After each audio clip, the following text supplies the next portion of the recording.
Yo acabé la ESO, pescaba por ahí por el muelle, y un día, si era buena, pues metíme en un barco. Y a ver si aquí la doña Elsa se anima. Pero estudiada, de patrona. Porque yo, por ejemplo, cuando decía que iba a ir a la mar, todo el mundo, es que es durísima, no sé qué. Y yo, sí, claro que es dura, pero a ver, yo tampoco veo a alemanes de 3 metros ir a la mar, ni echan rayos láser, son paisanos normales. Entonces, ¿por qué no vas a poder? No creo que haya trabajos para hombres ni trabajos para mujeres. Hay que ponerle ganas y actitud y ya está. De hecho, la guaja mía, en la escuela, tienen que enseñar yo lo que yo un poco la tierra y la mar. Cuidado.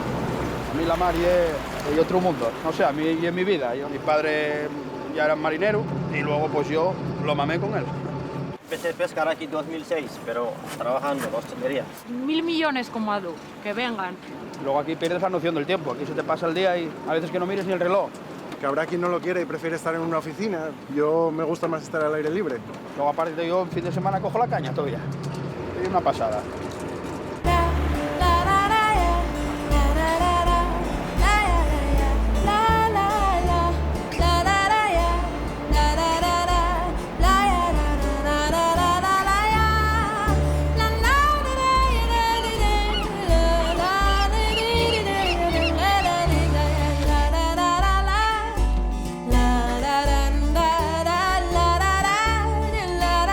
Vas a ayudarme,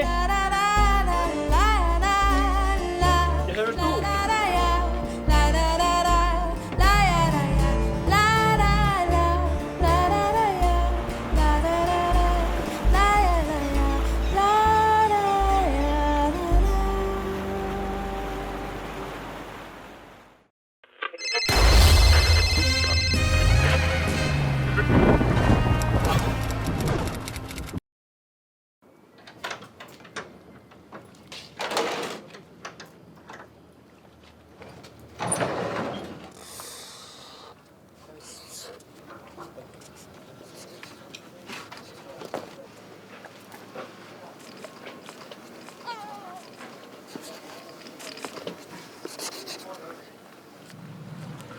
Yo acabé la ESO, pescaba por ahí por el muelle, y un día, si era buena, pues metíme en un barco. Y a ver si aquí la doña Elsa se anima.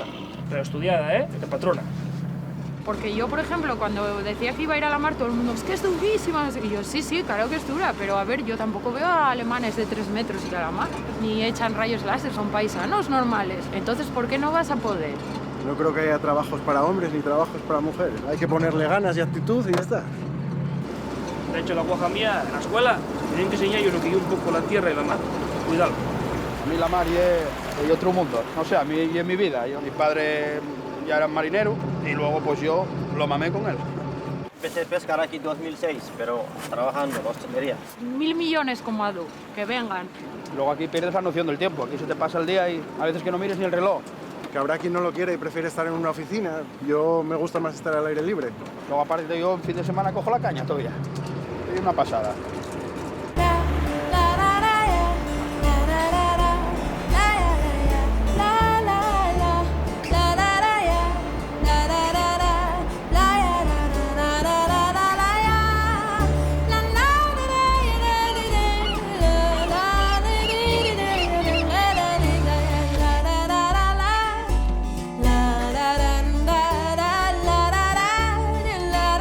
Vas a ayudarme,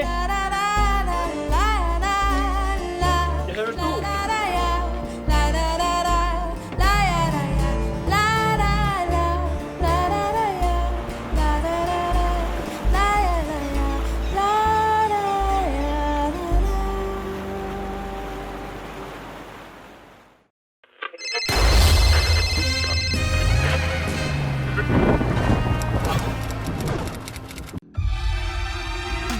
Subimos a lo más alto para llegar hasta ti. Boxon 3 Comunicación Natural. Colaborador oficial de la Semana Negra de Gijón.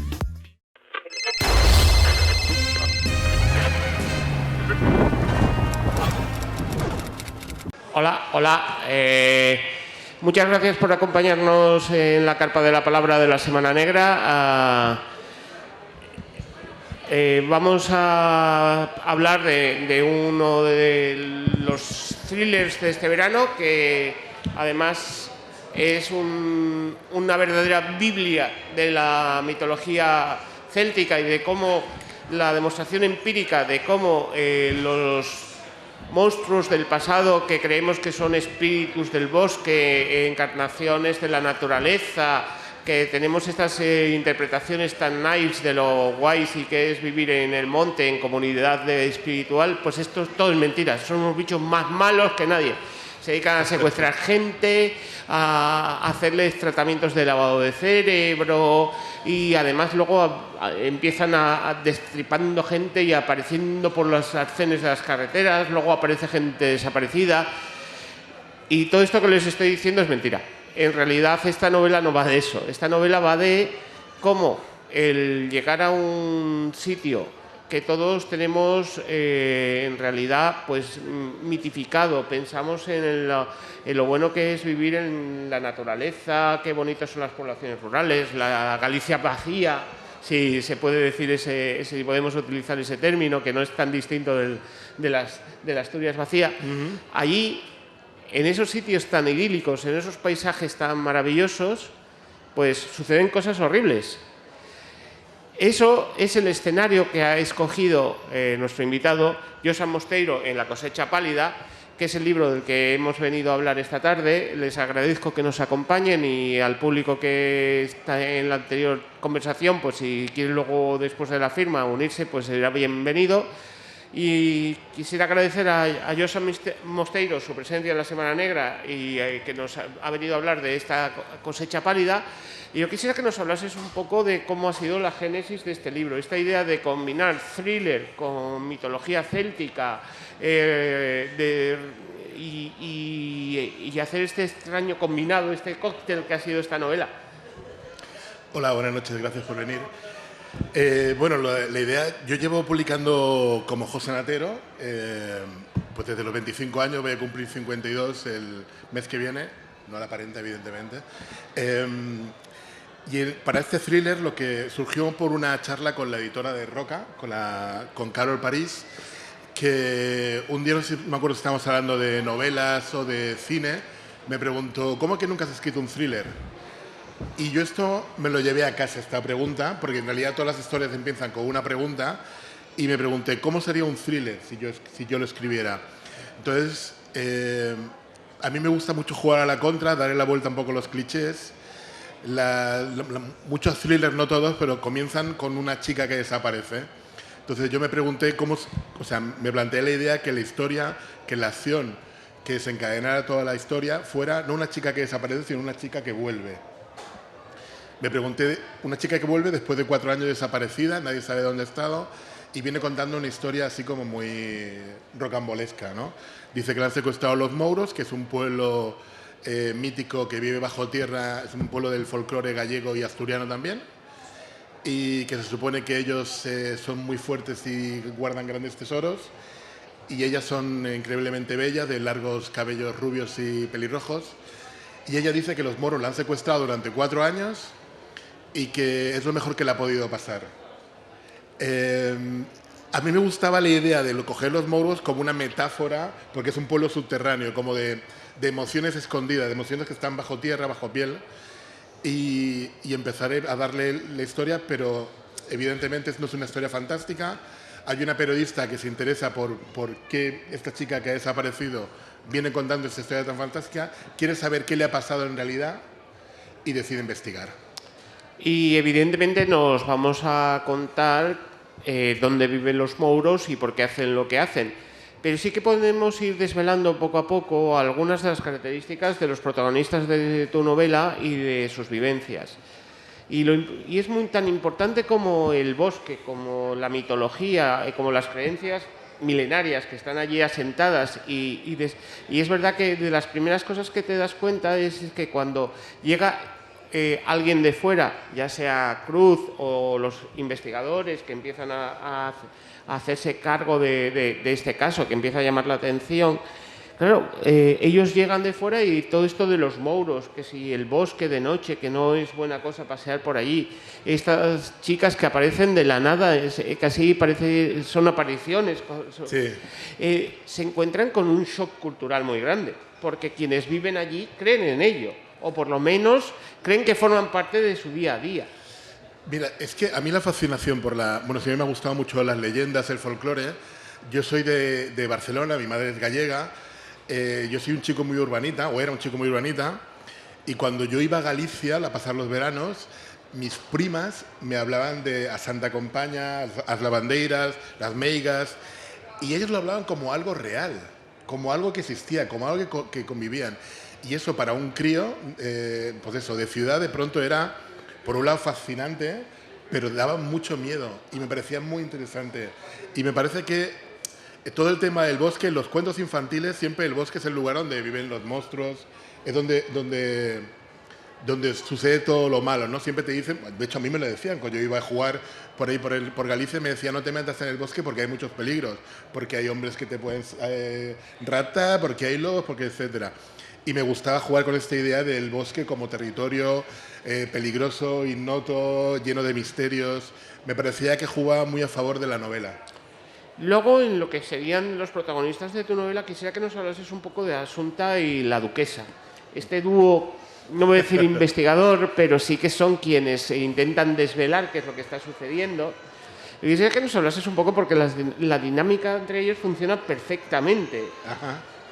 Bueno, como decía, me gusta jugar a la contra.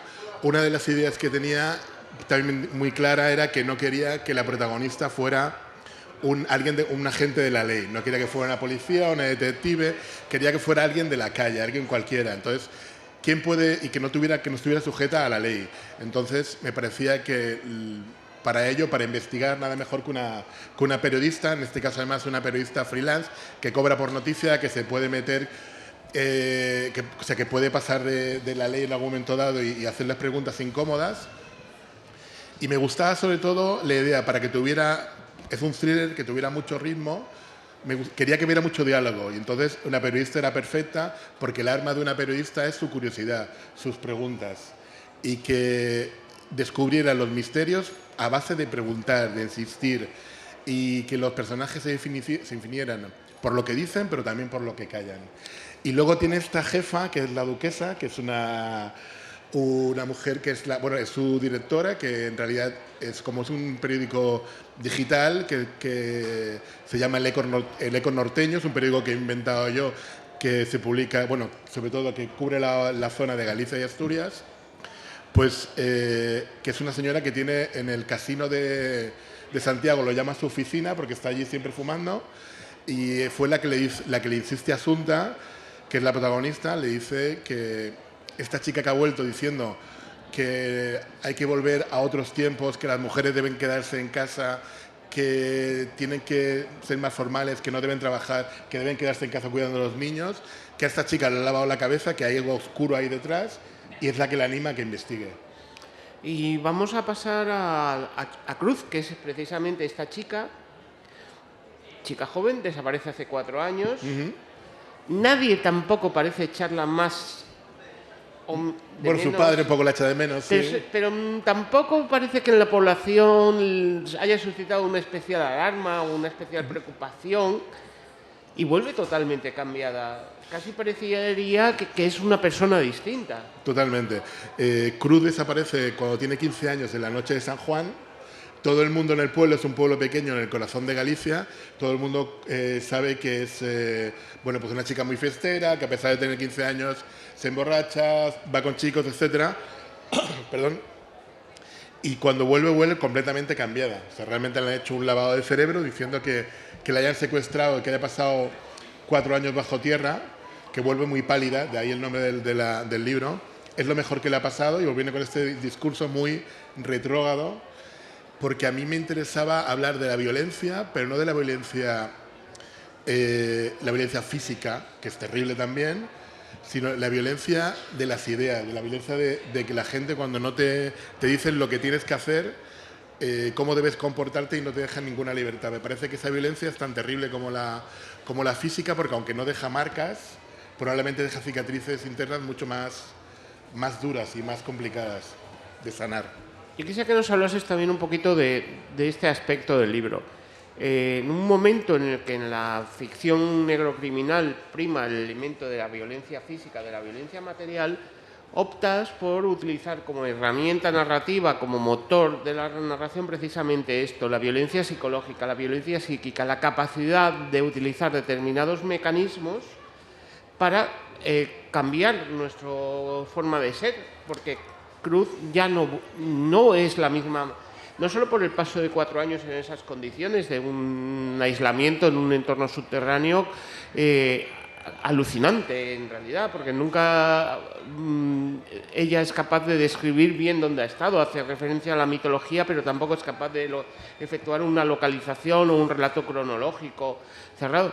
Dice que nos hablas un poco de utilizar este elemento, el de la violencia psicológica, psíquica, como la prefieras denominar, y cómo puede llegar a ser todavía más impactante que la violencia física. Completamente, porque la violencia física, pues eso, tiene una cicatriz, con el tiempo se supone que puede curarse, pero cuando te hacen un lavado de cerebro como le han hecho a ella, para mí es mucho más terrible. Y quería jugar con esa idea, en vez de hacer una novela que tuviera mucha sangre, que tuviera una violencia explícita muy evidente, quería que fuera algo más sutil y más terrible, porque vivimos en un momento que todo el mundo nos está diciendo cómo debemos, o sea, sobre todo la gente más joven le están diciendo, no estamos creando librepensadores, le estamos dando herramientas para que ellos entiendan el mundo, le estamos diciendo, no, eso es así y eso es así y ya está. Y cada vez me parece que además, sobre todo en redes, es todo como muy polarizado y a mí eso me da un poquito de pánico, la verdad, me parece que es terrible, ¿no? Esta falta de ideas y esto de decirle a la gente lo que tiene que pensar, en vez de animarle a pensar por sí mismos. Otro de los aspectos de tu libro que más me ha gustado es que esas víctimas, que el perfil en principio se corresponde con el tradicional en la novela negra, mujeres jóvenes. Pero, y aquí viene el cambio que dices tú también, un poco de jugar a la contra, no son mujeres desarmadas, no son mujeres que carezcan de recursos para superar y hacer frente a estas situaciones de, digamos, totalmente traumáticas. Ninguna de ellas se rinde. Incluso Cruz, que ha sido la que ha estado en la fase más de sufrimiento más intenso, desarrolla también sus propios mecanismos de autodefensa. Pero el resto de tus protagonistas, ya sea Adela, esta periodista, o las otras chicas que también han sufrido desapariciones y vuelven a aparecer y a principio con estas conductas, todas ellas llega un momento en el que reaccionan. Y yo quisiera que nos hablases un poco de este componente femenino. En principio parecería la típica imagen, ya está la chica vulnerable que tiene un papel pasivo. Ninguna de tus protagonistas tiene un papel pasivo. En un momento dado, de una forma o de otra, incluso habiendo sido muy heridas en lo más profundo, en su verdadera forma de ser, también desarrollan herramientas de supervivencia. Sí, pero yo no me parece que sea tan raro. O igual yo estoy rodeado de mujeres muy fuertes. Mi madre, mi mujer, mis tías, son todas mujeres con mucho carácter y mucho más activas y no sé, valientes. O sea, que no me parece tan extraño. Lo que sí que tenía claro es que no quería que el papel de la mujer fuera solamente el de víctima. Por eso, en vez de hacer que el investigador fuera un hombre que viene y la rescata de alguna manera, es una mujer asunta, que también tiene sus traumas y sus múltiples movidas, porque la novela tiene muchos giros. Es ella la que un poco destapa la situación, pero también las anima, ¿no? Les da coraje para que salgan por sí mismas. Bueno, digamos, no vas a establecer nada, pero hay un giro muy violento al final, inevitable, yo creo, y es porque cuando tú creas, la idea es que cuando tú haces, cuando la violencia, como la violencia física, como lo que hablaba un poco de las cicatrices, cuando tú a alguien le fuerzas mucho, al final acabas consiguiendo que estalle. Y me interesaba mostrarlo, y el que estalla, vamos a decir que no es un hombre. De hecho, ese episodio concreto que está muy cerca del final, y no vamos a reventarlo porque os recomendamos que va a estar dentro de unos momentos firmando ejemplares ahí, y de verdad que es una novela que os recomendamos, es como en ese momento, como ese estallido violento es un elemento también de catalización, de forma de precisamente restañar estas heridas. De catarsis. De diría catarsis, yo. sí, ¿no? Es sí, un un poco- momento catártico de la novela. Aparte de que es un momento que dramáticamente funciona muy bien. Claro. Sí, bueno, bueno, es que la ficción se diferencia de la vida en que la ficción tiene reglas y tiene consecuencias. Entonces, para que una historia funcione, todo lo que tú has ido trabajando al final tiene que llegar a un objetivo por sí mismo, y era inevitable que acabara en esta catarsis de violencia que a mí me recordaba un poco a la de Travis Winkle en Taxi Driver, aunque no tan sangrienta.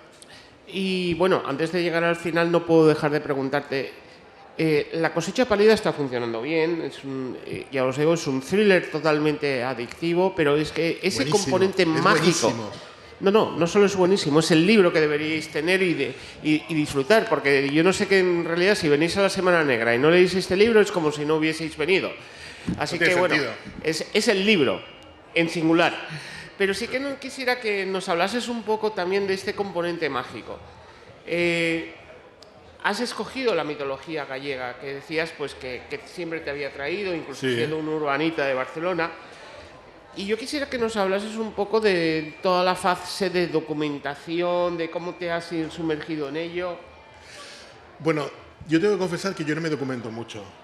Incluso tengo un poco de manía cuando alguien, un autor dice, me he documentado mucho, porque yo pienso, digo, no tienes imaginación. Creo que el autor debe inventar y no recrear la realidad. De hecho, el pueblo que salgo en la novela, que se llama Calixe, que es una palabra gallega que significa al mismo tiempo niebla y oscuridad, que me parece que me venía muy, muy al pelo, está basado en realidad en el pueblo de mi madre, que es un pueblo que se llama Melide. Lo que pasa es que no quería llamarlo Melide, no quería retratarlo, porque si no te ves obligado a hacerlo, a hacer un retrato fiel, y no me interesaba hacer un retrato fiel. Me he ido por los... perdona. Bueno, que nos hablases un poquito de cómo te habías... documentación. Más que documentación material, Sí. o de archivo, quisiera saber cómo... Pues, ¿qué hiciste? ¿Te perdiste en los bosques? ¿Entraste en contacto con las hadas? ¿Vendiste tu alma a cambio del éxito editorial que está garantizado con este libro, que no has escrito tú, sino que lo han escrito las hadas del bosque, evidentemente? Háblanos un poquito de ese... Porque supongo que también hay un momento también de, no voy a decir de shock cultural, pero hay todo un mundo de distancia de Barcelona al bosque gallego, al bosque asturiano. Sí, pero ya te digo, para mí, como iba todos los veranos, yo fui desde niño hasta los 18 años que murió mi abuela, luego estuve un tiempo sin ir, y desde hace 10 o 12 años voy todos los veranos a Galicia. Es este pueblo que está muy aislado, que es un sitio que da muchísimo juego porque...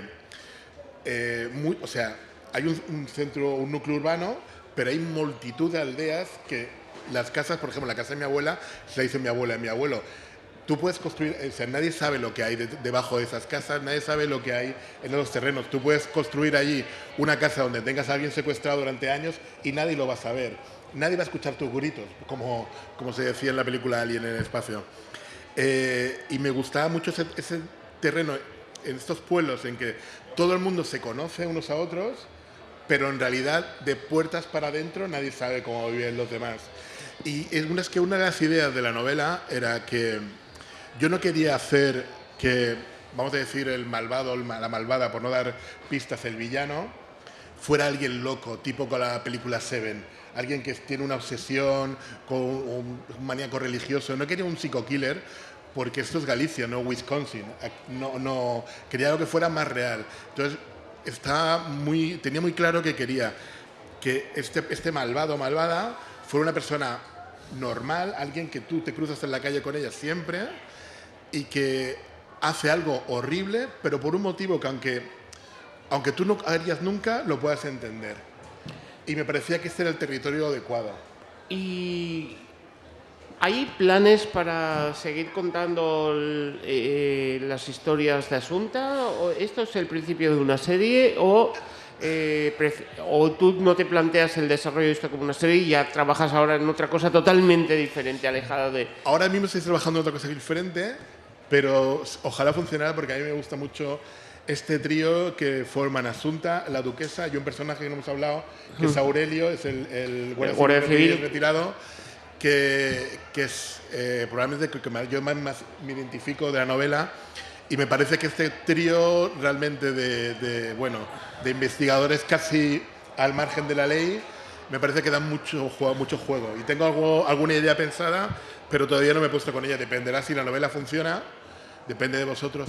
Pues igual sí que habrá una continuación. Y otro de los aspectos del libro, que este ya no es el principal, pero ahí yo incluso diría que hay una cierta ironía, o igual es una tontería que se me acaba de ocurrir, es también una cierta referencia al mundillo literario, a autores que firman libros que no han escrito, que han escrito ellos, pero que utilizan el seudónimo, utilizan otra imagen, y cómo llega un momento dado a una persona de por fin poder contar una historia con su propio nombre y apellido, y para él es un shock.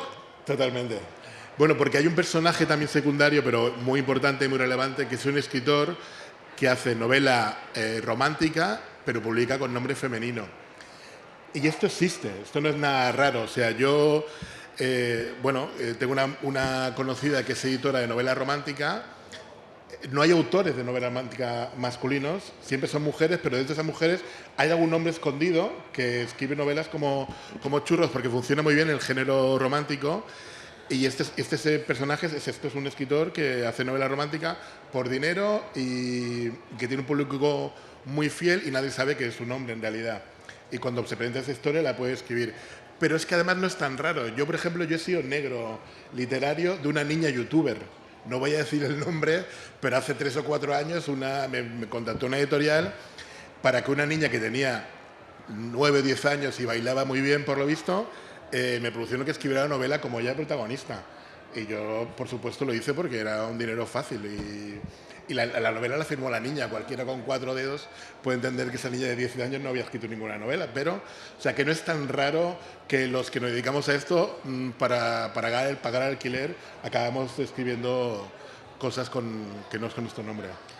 Hay una parte de la escritura que no se suele valorar, que es la escritura profesional, el profesional de la escritura, el tipo o la tipa que hoy hace novela romántica, mañana ciencia ficción, pasado mañana hace un ensayo o una crítica de la razón pura.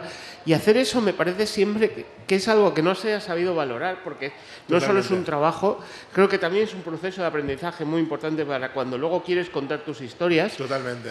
Y desde luego es algo que me ha gustado la referencia que acabas de hacer, y yo supongo que a cambio de que tú fueses el negro literario de ella, ella después la negra que bailaba por ti, que cuando te hemos visto en el TikTok bailando no eras tú, era la niña de 18 años. Pero bueno, a la espera de verte esas danzas sensuales y demás, a quienes nos habéis acompañado, muchas gracias en esta tarde de sábado de la Semana Negra.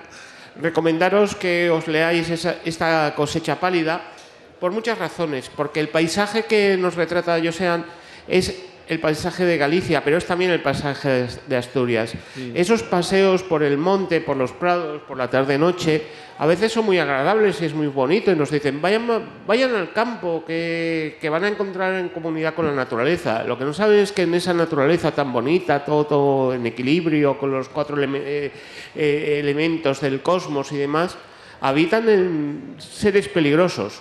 Unas veces son humanos, son personas de carne y hueso, pero hay todavía gente más peligrosa. También es verdad que lo hacen por nuestro bien. Esto quiere decir que si han sido malos, pues igual alguien les busca, les lleva bajo tierra, y dentro de 4 años ya no serán malas semillas, serán buenas semillas y podrán pues hacer las cosas como tienen que ser, como Dios manda. Mientras les secuestran, les condicionan, salen al mundo cambiados como personas de bien, lo mejor que se me ocurre que pueden hacer es leer La Cosecha pálida, aprovechar que ellos están en la Semana Negra, pedirle que les firme ejemplares y de paso, ¿qué narices? Que también les enseña a hacer baile sensual como una niña de 18 años. ¿Qué narices? Despedimos a Josean de la Semana Negra, estará firmando con nosotros. Muchas gracias por habernos regalado esta Cosecha pálida. Muchas gracias. Josean Mosteiro, no Josean, discúlpame. Es Josan, de hecho, pero es diminutivo de José Antonio, pero no pasa nada. Pues José Antonio Mosteiro, Josean Mosteiro, la chica que baila sensualmente, todo eso y mucho más está en La Cosecha pálida. Le despedimos con un aplauso y ahora estará firmando ejemplares. Muchas gracias por habernos acompañado. Muchas gracias a ti por la presentación, muchas gracias a vosotros. Gracias.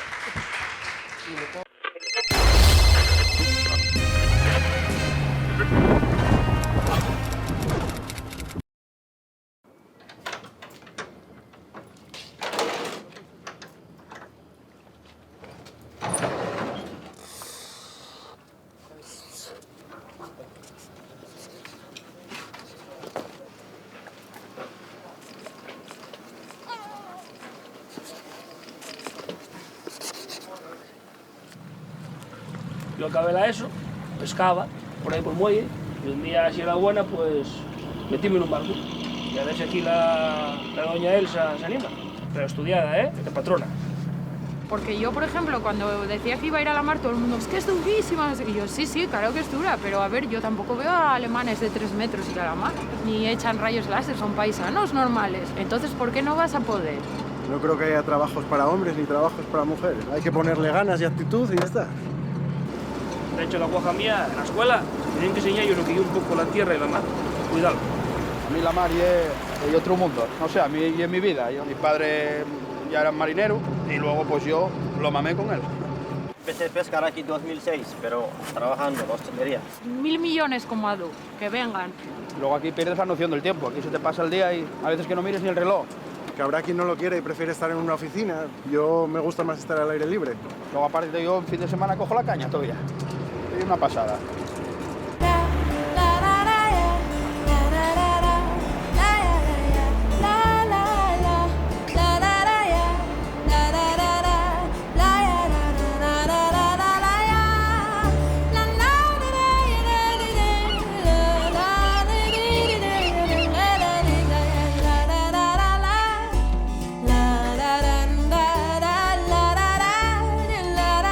Vas a ayudarme,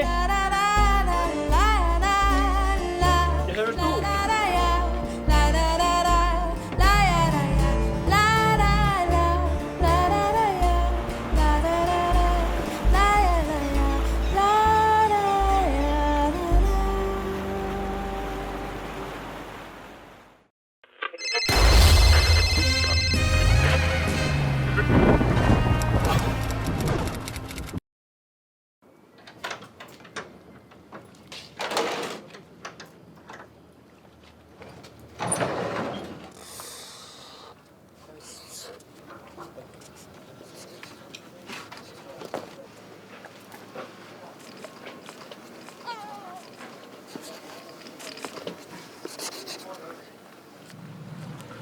Yo acabé la ESO, pescaba por ahí por el muelle, y un día, si era buena, pues metíme en un barco. Y a ver si aquí la doña Elsa se anima. Pero estudiada, de patrona. Porque yo, por ejemplo, cuando decía que iba a ir a la mar, todo el mundo, es que es durísima. Y yo, sí, sí, claro que es dura, pero a ver, yo tampoco veo a alemanes de 3 metros ir a la mar, ni echan rayos láser, son paisanos normales. Entonces, ¿por qué no vas a poder? No creo que haya trabajos para hombres ni trabajos para mujeres. Hay que ponerle ganas y actitud y ya está. De hecho, la guaja mía, en la escuela, me tienen que enseñar yo lo que yo un poco la tierra y la mar. Cuidado. A mí la mar es otro mundo. No sé, a mí y en mi vida. Mi padre ya era marinero y luego pues yo lo mamé con él. Empecé a pescar aquí en 2006, pero trabajando en la hostelería. 1000 millones como Adu, que vengan. Luego aquí pierdes la noción del tiempo. Aquí se te pasa el día y a veces que no mires ni el reloj. Que habrá quien no lo quiere y prefiere estar en una oficina. Yo me gusta más estar al aire libre. Luego aparte yo en fin de semana cojo la caña todavía. Es una pasada.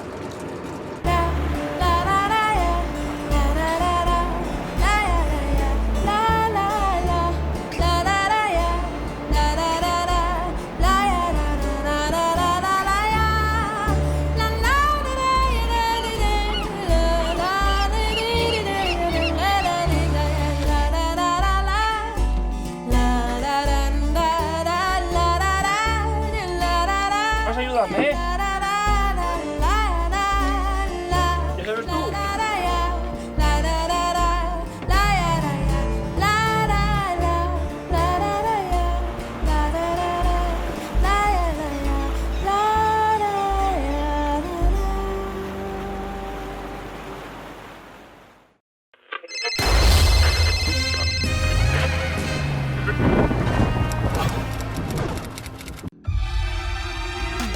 Subimos a lo más alto para llegar hasta ti. Coxon 3 Comunicación Natural. Colaborador oficial de la Semana Negra de Gijón.